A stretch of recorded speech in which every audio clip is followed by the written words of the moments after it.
School of Communication, Journalism and Marketing and Director of the Center for Culture-Centered Approach to Research and Evaluation, okay, in Massey University, New Zealand. Sir has his work around communication for social change and culture-centered approach, and he has around 13,000 and something, citations in Google Scholar. So that's a huge field actually for social science scholars from India. Like, I have not seen that many. So Sir is here in West Bengal for his field work, and we are also very fortunate that he accepted our invitation, and on a very short notice he came here to deliver a lecture.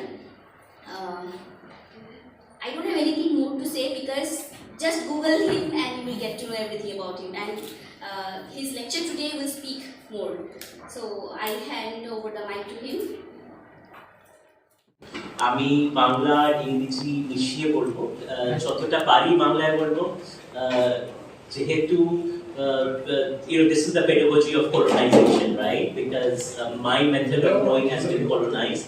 There are certain things I'm more comfortable speaking in English, and I will have to grasp for the right Bengali. I will turn to English as needed. ঠিক আছে না? তো আজকে আমি যেটা নিয়ে কথা বলবো সেটা হচ্ছে the ways in which we can map, define and prevent Islamophobia. And I will look at Islamophobia in its global context এবং সেটাকে আমরা communication theory দিয়ে বোঝার চেষ্টা করব, in the sense that what does a communication perspective bring to our understanding of Islamophobia and its workings. So first let's begin with defining the word Islamophobia and look at its components. So Islamophobia bolte amra jeta buji, at least in the literature, is the fear of the Muslim. Now when you think about the fear of the Muslim, this is shaped by the structures through which communication is produced. So in that sense, Islamophobia is a structural construct. Tar mane ki structure bolte amra ki bochai? Structure bolte amra bochai সমাজের নিয়ম, সমাজের rules, norms যেগুলো দিয়ে institutions produce করা হয়, এবং এই ইনস্টিটিউশনগুলো সামাজিকভাবে আমরা কিভাবে চলবো, আমরা কিভাবে একজন আরেকজনের সাথে ইন্টারঅ্যাক্ট করব, আমরা কিভাবে জীবনে বাঁচবো, এগুলো ডিফাইন করে. So institutions shape how we act and communicate, and in turn these institutions are shaped by communication. So in that sense, structure and communication are intertwined with each other. Communication helps shape the structures, legitimizing these structures, and at the same time, structures perpetuate then the rules of communication. So, etar ami ekta udahoron di within the context of Islamophobia. When you think about the fear of the Muslim, amra let's take film as a construct, এবং আমরা global media narrative যদি দেখি, মানে সিনেমার মধ্যে কিভাবে মুসলিমসদের portray করা হয়, you will see that one of the dominant themes in media portrayals in terms of the ways in which Muslims are portrayed is through the narrative of the Muslim as producing fear, as generative of fear, as a threat.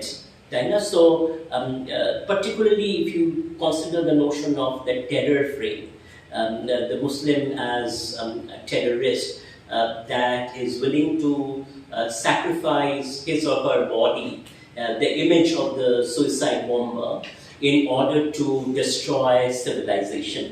এই ন্যারেটিভটা একটা পুরো media ইনফ্রাস্ট্রাকচারের থেকে আসে. At the same time, this narrative sets up the infrastructure of the security and intelligence community. আমরা যদি তাহলে দেখি যে একটা দেশের security apparatus, the way in which it is produced, its norms, its behaviors, it's constructed around detecting the Muslim as a threat to society, to culture, to institutions. A narrative আপনি ধরুন US context, if you look at American media, you see it in terms of the narrative of the clash of civilizations. এটা এই narrative clash of civilizations এর মধ্যে আইডিয়াটা কি যে পাশ্চাত্য or the West is civilized and Western civilization is threatened by the ways of the Muslim, by the ideology of the Muslim.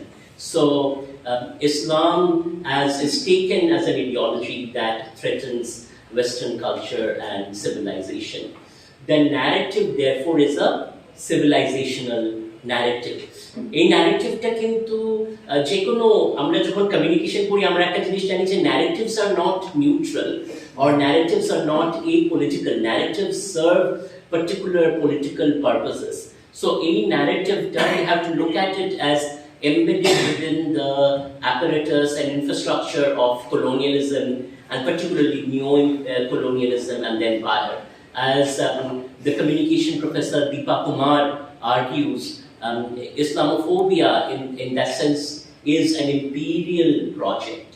And you can, আমি আমার নিজের কাজে দেখিয়েছি ধরুন when I have tracked US foreign relations in the Middle East. এটা আমরা অনেক সময় বলি যে 9/11 এর পর থেকে এই স্ট্রাকচারটা তৈরি হচ্ছে, but actually this is a much longer history.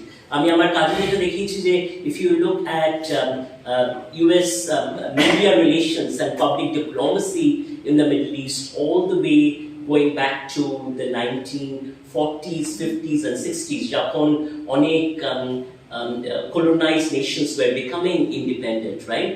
Including there were anti-colonial movements across the Middle East. US public diplomacy was built on the narrative of the Muslim as a threat, particularly the Muslim as a threat to civilization. So within this narrative there are multiple tropes. মানে একটা narrative যে Muslim as a threat তার মধ্যে ধরুন অনেকগুলো trope থাকে. একটা হচ্ছে the Muslim way of life. আরেকটা হচ্ছে Muslims gender relations within Muslim society. আরেকটা হচ্ছে Muslims freedom and democracy. So a narrative infrastructure then has been used to legitimize the colonial project. So US imperial interventions in the Middle East have been historically legitimized through the narrative of saving the Muslim, by civilizing the Muslim. And particularly salient here is the trope of the subjugated Muslim woman under the veil. So a fear of the Muslim infrastructure then আরেকটা component হচ্ছে Muslims as aggressors and oppressors of women. So the veil, আমরা যেটা দেখেছি এখন Indian context too, the burqa is taken as the site of the intervention and it is used or deployed as a narrative to legitimize imperial interventions. So আপনি যদি Operation Iraqi Freedom, when you look at the narratives around Operation Iraqi Freedom or US intervention in Afghanistan, Professor Dana Clouder's work, I encourage you to read that. She tracks the media narratives, not just far-right or right-wing conservative media like Fox News, but media such as CNN, media such as MSNBC, and if you, so these are so-called liberal media, right? But if you look at the narratives within these media, these narratives were inundated with this notion of the Muslim woman who needed to be saved from the Muslim woman, and that the veil becomes then the site of the intervention. And of course, here I need to point out that this kind of imperial intervention is in itself patriarchal, anti-woman, anti-feminist, but it legitimizes itself, and that here lies what I call in my work as communicative inversion. Communicative inversion মানে যেটা আমরা materially দেখি হচ্ছে ওটাকে ল্যাঙ্গুয়েজের through দিয়ে প্রোপাগান্ডার through দিয়ে ঠিক তার উল্টো করে দেওয়া। So US imperial interventions have historically used communicative intervention to legitimize forms of interventions across the globe and certainly in the Middle East. So now that we have defined the concept of Islamophobia, let's look at why I'm talking about this in a global context and what is the global nature of this. So the global nature of Islamophobia lies in the flows of communication across spaces, across countries, across local contexts that manufacture the Muslim as the other and the Muslim as a threat to civilization. So I will give you an example. Not sure how many of you are familiar with the terrorist attack we had in New Zealand, in Christchurch, that was by a white supremacist terrorist attacking 2 mosques where Muslims were targeted. Now, if you look at the narrative of white supremacy across the globe, and particularly white terror across the globe, a key thread in that is this civilizational threat narrative that Muslims are coming in and they will take over our civilizations and therefore will destroy our civilizations. So, etake bola hoy the narrative of civilizational threat, etake abar white extremist rhetorical moddhe, this is called sort of the narrative of the destruction of white culture or white people. So the image goes that white people are worried that immigrants and particularly Muslim immigrants will take over white spaces and white civilizations. If you track that narrative, and this is why I say global, there are few key elements again within that narrative. Ekta hocche this fear of the Muslim reproducing. So there is an obsession with the reproductive spaces in Muslim life. This idea that the Muslim multiplies and reproduces, so there's going to be a demographic shift. So in my work, I talk about this as a genocidal narrative because this narrative of demographic shift is then legitimized to actually carry out an array of strategies that are specifically targeted at the Muslim population. Now we see this across white supremacist spaces, but we also of course see this in the workings of Hindutva, in the ways in which Hindutva obsesses over the reproductive rights of Muslims and therefore deploys a series of policies that are directed specifically at the Muslim body and the reproductive body of the Muslim woman. So that's the first point. The second point I want to argue is that a part of this global narrative is a narrative. That narrative, of course, here in India, you're all too familiar with the narrative of love jihad and the way in which then anti-conversion laws are built around that narrative of love jihad. But the thing I want to point out, and this is why this is global, is that this narrative works alongside white supremacists and neo-Nazis that use the same kind of architecture of love jihad, of Muslim migrants from Syria, from Afghanistan, taking over white spaces and targeting white women. Yeah. So, in fact, in much of the neo-Nazi narratives, you find that there is this obsession with the white woman being taken over, being raped by the Muslim man. So there is a fear of rape. The third element I want to point out in this global flow is this notion of Muslim practices of prayer. That Muslim practices of prayer, of demonstrating faith, will take over civilizational spaces. So the performance of namaz, for instance, becomes a site of targeting. The sound of the azan playing in public spaces becomes a site of targeting, and it becomes a site because it is visible. Yeah.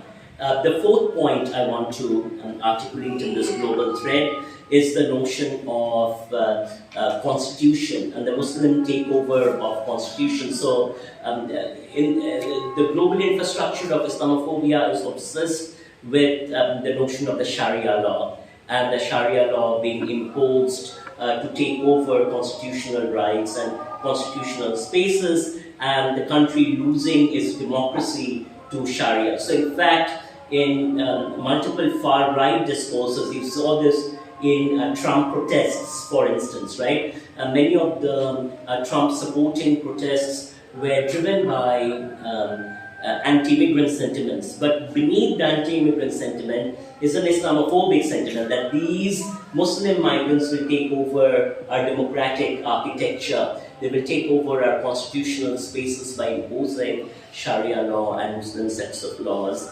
The fifth point I want to raise is this notion of Muslims being interconnected with each other across spaces. So this idea that Muslims infiltrate across spaces and only offer loyalty to each other, not loyalty to the nation. So this idea that religion for Muslims takes precedence over a nation.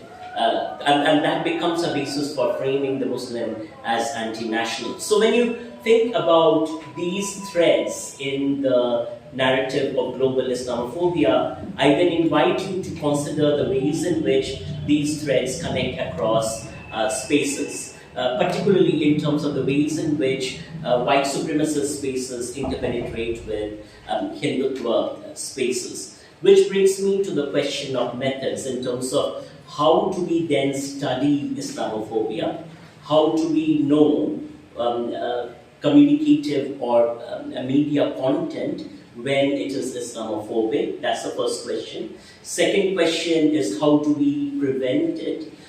So when such Islamophobic hate is circulated across discursive spaces, how do we prevent the spread of such hate? And the third element I will talk about, which will go to the culture-centered approach, which is what I work with, is how do we then empower communities to be the drivers of change, to be the drivers of harmony and peace in addressing these infrastructures of Islamophobia. So let's first go to the question of how do we map Islamophobia. So it's critical in terms of methods. So I will outline a few key points about methods. তো প্রথমে হলো যে আমাদের এটা জানা যে ইসলামোফোবিয়ার ডেফিনিশনটা কি। তো যেরকম করে আমি আগে বলেছিলাম, Islamophobia is the fear of the Muslims. So that's what you return to when you operationalize what you're looking for in media content. So when you're actually looking at content, there are some important elements of the content. First is you have to define what your sampling frame is. Sampling frame টা কি হয়, মানে আমরা কোন জিনিসটাকে আমরা study করছি সেইটাকে খুব ক্লিয়ারলি ডিফাইন করে দেওয়া। ধরুন আপনি একটি ফিল্ম স্টাডি করতে চাইছেন, তো সেই ফিল্মটা কি, কেন সেটাকে সিলেক্ট করছেন, what is the underlying rationale behind that, you have to define that very clearly. And why do we do that? So that our method can be validated. Someone can come in and check why we have selected a particular text for our analysis. If you think of the film Zero Dark 30, the one on the killing of Osama bin Laden, right? So if you want to pick that film to demonstrate or to map Islamophobia, you have to then describe যে এই ফিল্মটাকে আমি কেন select করলাম, আমার rationale-টা কি, and আমার মেথডটা কি for selecting the film. সেটা হচ্ছে first. Second হচ্ছে to describe a sampling frame, মানে কোন time থেকে কোন time you're going to study something. So if you're looking, for instance, at say Republic TV, and you want to look at map Islamophobia on Republic TV, you have to actually pick a time frame in which you want to pick the content from that particular media platform. When you're doing that, you have to again give your rationale and justification very clearly as to why I'm selecting this time frame. Jamon dhoro, I might say that I'm interested in the overall coverage of Muslims in Republic TV. So I'm going to take the time frame from 2018 to 2022. And then in that time frame, I'm randomly going to select months. ठीक है ना? But I might also say that Republic TV, I want to see how it covers. By Republic TV, kiভাবে CA NRC protest cover করেছে. Then I'm specifying an event around which I'm going to pick my time frame. এই sampling এর মধ্যে আরেকটা জিনিস সেটা খুব important to check, especially for the scientific study of a topic, is randomization. So why do we randomize something? We randomize something so that we are not accused of being biased in our selection process, particularly when you're studying topics like Islamophobia, which is what I have found in my own work when getting it reviewed. It's really important for the methods to be robust. So, আমি ধরো একটা যদি time frame pick করি, within that time frame, if I'm able to randomize, so that I am picking certain random dates from within that time frame. I am picking certain random time slots within that time frame. That actually further validates my study because I am basically not cherry picking. I mean, selectively, কিছু pick করছি না। আমি দেখাচ্ছি কি যে আমার বড় উইন্ডোটার মধ্যে থেকে আমি randomly by chance I am selecting particular segments. ঠিক আছে? So once you have done that, then you have what you call as your archive. So archive is the data set that you're going to use for your analysis. ঠিক আছে? এবার এই analysisটা বিভিন্ন ভাবে you can approach that. এটাকে qualitatively approach করা যায়, quantitatively approach করা যায়. I will give you examples of both in terms of how you proceed. So let's start with quantitatively if you want to approach this analysis. What you do then is, remember how I said that you have to operationalize what you mean by Islamophobia? So you take that meaning, how you operationalize Islamophobia, and then you look through the text to see where are the portrayals of Muslims. ঠিক আছে? But when you're looking at the spaces or the lines or the paragraphs where Muslims are being portrayed, then you pick out what are the themes through which Muslims are being portrayed. ঠিক আছে না? তো একটা theme যেমন হতে পারে ধরো this idea that Muslims will take over the constitution, right? So if that's an emergent theme, you write it down and then you code each story for 0 if the theme is absent, 1 if the theme is present. Am I making sense? Are you with me? Yes, sir. Yes. So this way, what you have, this is what is called a very traditional content analysis. So this way what you will have is an Excel table with all the different categories where Muslims are being portrayed, and then how many times is something appearing. Now, what you might have is that in one story, a particular portrayal might offer multiple times. ঠিক আছে? If you are going to count that many times, then each occurrence becomes your unit of analysis. But if you want to treat your story as your unit of analysis, যে কটা স্টোরিতে এরকম আছে, then for each story you count whether theme A, theme B, theme C, theme D appears or not in each story. Are you with me? Yes, sir.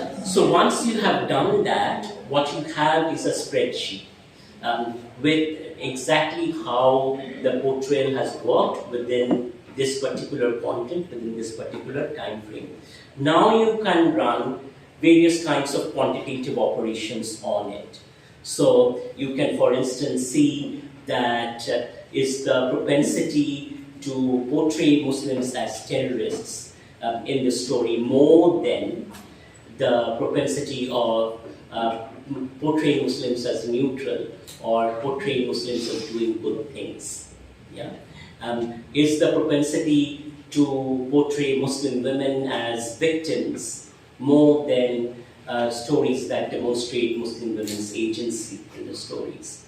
So this way then, at the end, what you're able to produce in your report is an analysis of quantitatively how that media content is perpetuating Islamophobia. Amader kache, that my recent work is in the Twitter space, and I will just share with you few key things I find in that work. One of the things is, what we find is, thank you, sir.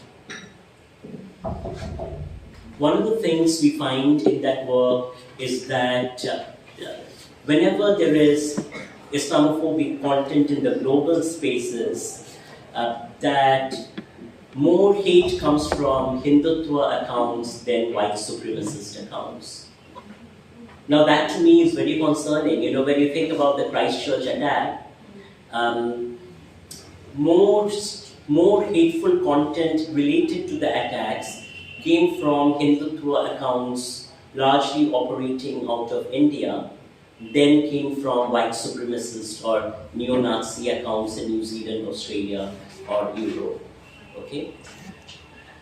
The other thing we also observed in our analysis of the Twitter space in the context of those attacks was, you remember how the New Zealand Prime Minister responded to the attacks with empathy. She put on the hijab to be in the community, to demonstrate her solidarity with the community.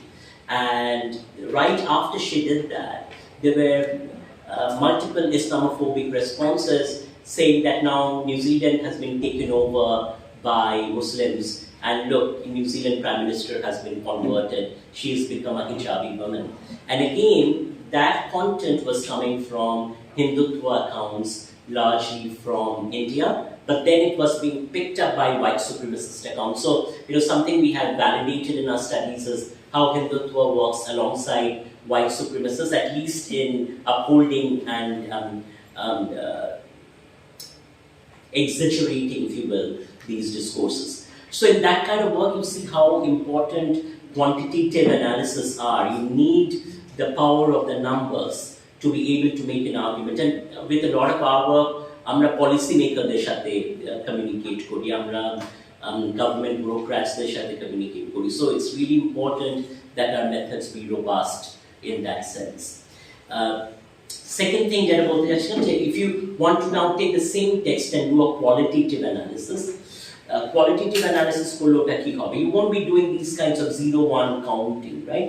But rather you would actually be elucidating what are the themes are and situating the themes in context. একটা method of qualitative analysis আমরা যেটা বলি সেটা হচ্ছে discourse analysis. তো discourse analysis এ কি করা হয়? যে কোনো টেক্সটকে situate করা হয় তার broader discursive environment এ। মানে একটা discourse তো কখনো independently exist করে না, it exists in relationship with other discourses, যেটাকে আমরা বলি intertextuality. Discourses communicate with, go back and forth with each other. So in discourse analysis, you situate that discourse in relationship with other discourses and then look at what are the key threads that make up or that shape the structure of that discourse. আরেকটা method যেটা আমি আমার কাছে অনেক use করি সেটা হচ্ছে narrative method or narrative analysis. ন্যারেটিভ অ্যানালিসিসে কি হয়, তখন সেই অ্যানালিসিসে আমরা খুঁজি যে এটার মধ্যে কিভাবে গল্পটা বলা হচ্ছে। So what is the narrative structure? How is the story being set up? So the story is usually one of the Muslim aggressor and then the white or the Hindutva savior coming in and then saving society from the Muslim aggressor. So that kind of narrative architecture helps you see how exactly the narrative works to persuade. So narrative analysis has a very important function. I'm telling you, how many of you have followed WhatsApp, for instance? And one of the things that you see in terms of research on the Indian Hindutva ecosystem is the deployment of Twitter, but also of WhatsApp as a means for spreading hate. So you saw that with COVID, with the Corona Jihad narrative. Now, in that, if you look at the narrative infrastructure or narrative architecture that they claim, what you will see is that there is this idea of Muslims as a threat, but that threat then is equated with the virus as a threat, right? So that is how the narrative works to dehumanize, so that the Muslim becomes the virus that can then be contained through extermination. And that is where the narrative progresses in terms of its next step. So if you then look at videos such as imams spitting on food, or if you look at this idea of Tablighi Jamaat spreading the virus intentionally across spaces. Now, those are situated within that broader narrative architecture that is equating Muslims with the virus. Now, if you look at the literature I was sharing with Kaifia earlier, this is really concerning because if you look at the literature on genocide, one of the things that the literature shows, there are 5 steps to a genocide. Yeah? And the first 2 steps work toward dehumanizing the population that is targeted, with the population often being framed as a virus, as an animal. So narratives such as this particular community is like a pig or they are like a dog. So that kind of dehumanization where a community is being compared to an animal or a virus, that can then be the legitimation for the deployment of violence within that narrative infrastructure. So we have seen that with Nazi rhetoric, we have seen that in Rwanda, we have seen that in Myanmar, on Meta, on Facebook platforms, the ways in which Rohingya Muslims were portrayed. So that kind of narrative analysis, I want to come back to that, actually helps us see what is this narrative doing, but also it helps us see how is it that this narrative is working to recruit people. Yeah? So you will find your everyday, kind, benevolent, gentle person that otherwise you wouldn't think of as a Sanghi because they don't wear the chutneys on their sleeves, right? It's often hidden, but actually is a Sanghi because of the way in which they fall for that narrative, right? So, the thing that is striking for this kind of analysis is to demonstrate how far a narrative can move. So when people say, when we offer an analysis, that you're only offering the extremes, this could not happen in India. And we can document it through our research that not just this could not just not happen in India, this has already happened to India and it's way past that point in terms of the wholesale signing up of people to a narrative or hate structure.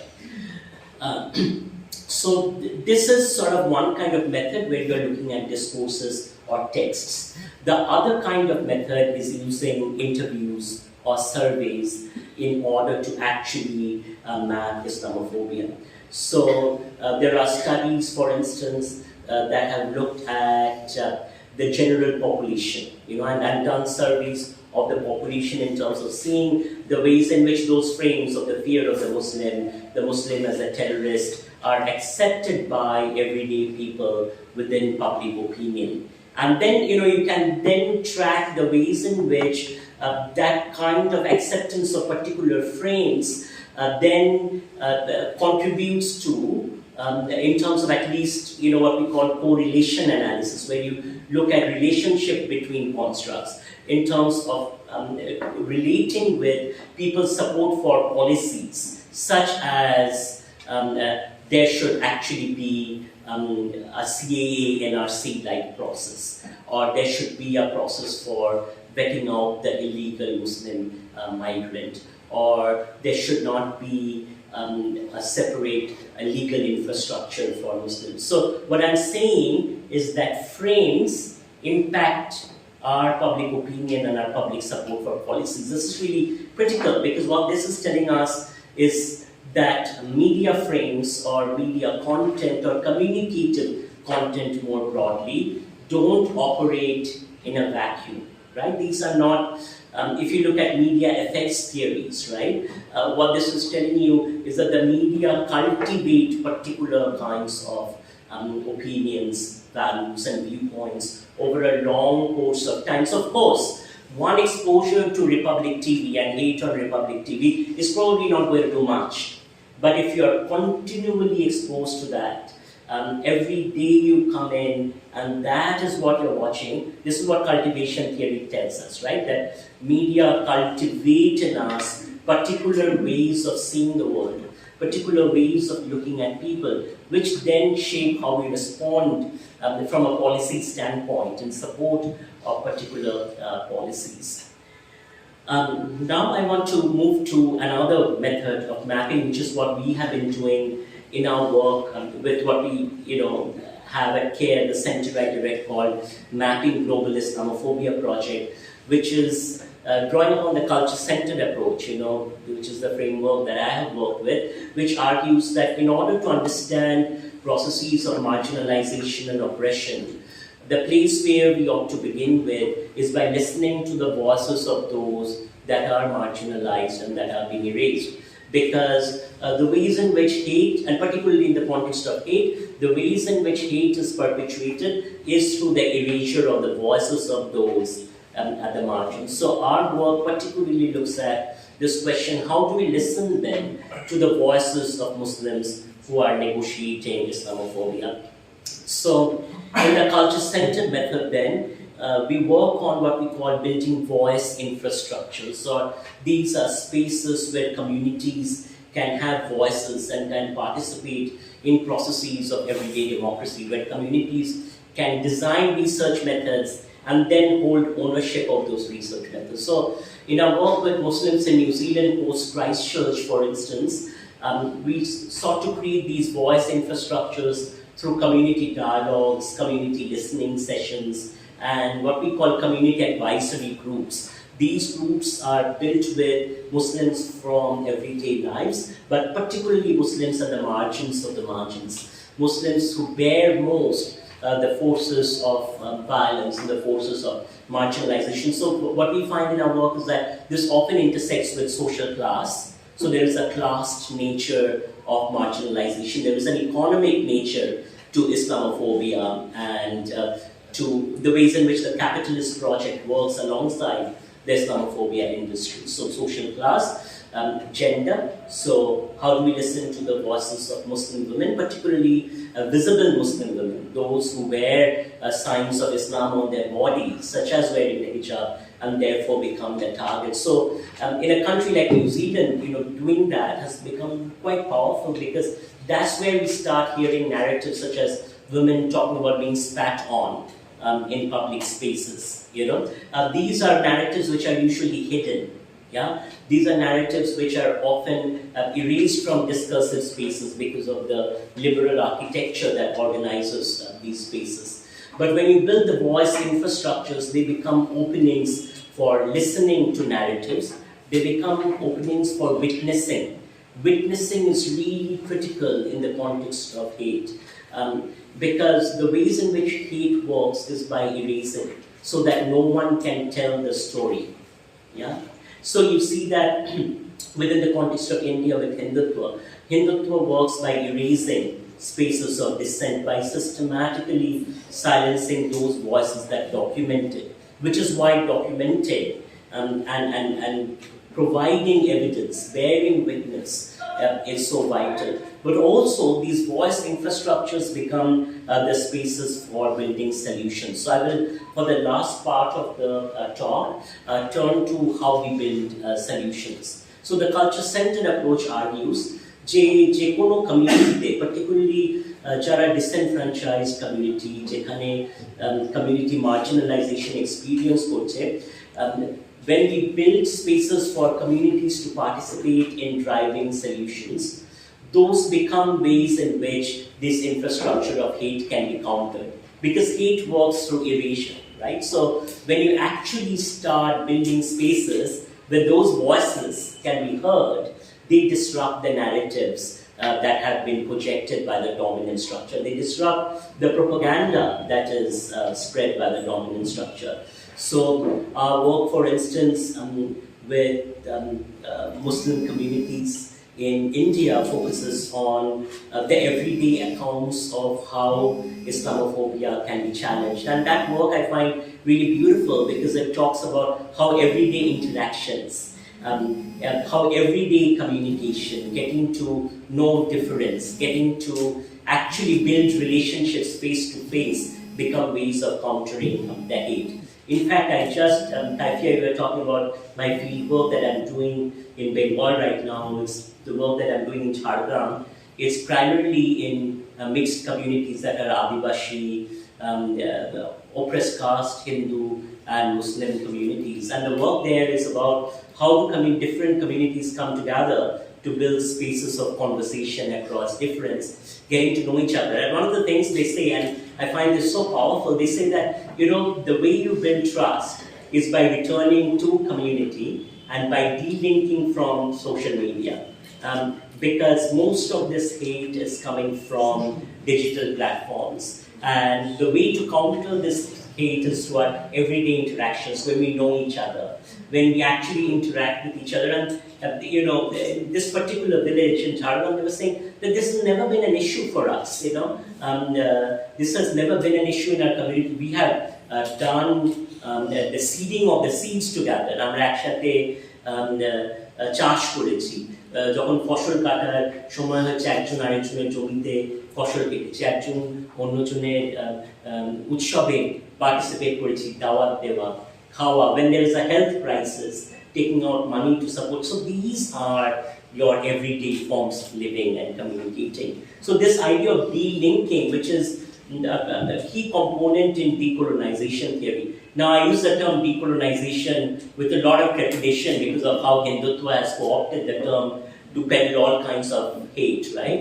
But decolonization is really powerful in terms of thinking through how can we unlink from these structures of capital, from these communicative infrastructures of hate, to actually find meaning in community, to find meaning in our everyday life and in our everyday interactions.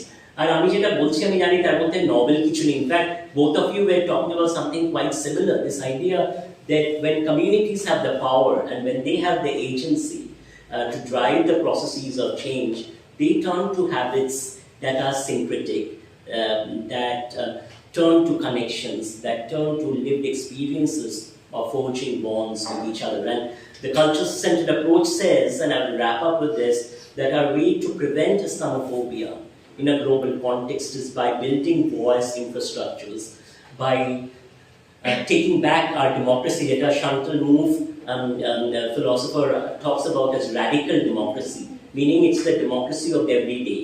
It is the democracy of the people. When people own those democratic processes and they are empowered to own them, that becomes the way for us to counter this hate. Thank you so much for listening to me.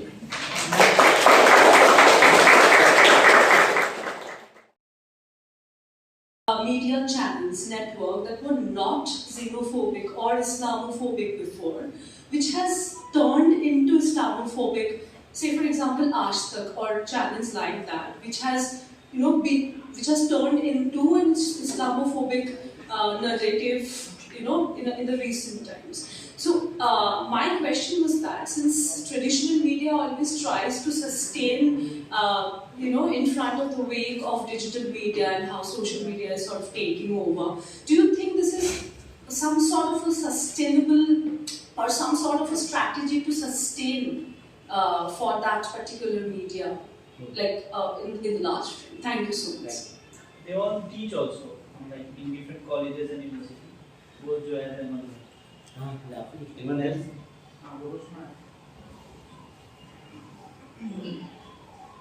Sir, our research topic হচ্ছে যে আমি second year আমার research হচ্ছে representation of the Muslim woman in contemporary Bengali film. So when I work on the research, there have been called feminism in Islamophobia. তো কিভাবে কন্টেন্টটা যে Islamophobia আর feminism যে কানেক্ট করে দিচ্ছে, সেটা কি ফিল্মের ক্ষেত্রেও কিভাবে আমি যদি দেখাতে চাই যে আমি বেঙ্গলি ফিল্মের উপর কাজ করছি এখন, তো সেখানে বেঙ্গলি ফিল্মে Muslim main character, supporting character they are portrayed, but কিভাবে এই মিথোলজি যে এইখান থেকে বার করবো বা কোন সিনকে কিভাবে আমি মিথোলজি হিসাবে ইউজ করব? Can I answer those three questions and then take another round? আপনার নামটা কি? রোশনা খাস। Roshna. Roshna. Roshna. ROSON. Lovely. So the first question was about how do you justify the criteria and codes. That's a brilliant question. Quantitative justification. Yeah, in quantitative methods, and those codes and criteria have to be justified theoretically in conversation with a preliminary analysis of a subset of your entire sample, meaning that usually you take a 10% sample size of your overall sample. So after to the overall sample e dhorun 200 ta story thake, you take 20 of those and you do line by line coding of those to see what are the emergent codes from there. From the text, you go back to the theory that is driving your analysis to see if they are validated by the overarching theory. That's one step. The second step is what you call you need convergent validity, which is where you then have another coder, okay, read the same 10% and come up with the codes, and then you match each other's codes to see whether you have convergence or not. এটাকে বলে intercoder reliability. So usually when you do a first run of analysis like this, you will find that you have some intercoder reliability, but not enough for you to move on. So then you move to the next 10% of articles after you have done this and conversed with each other, and then you code again that next 10%.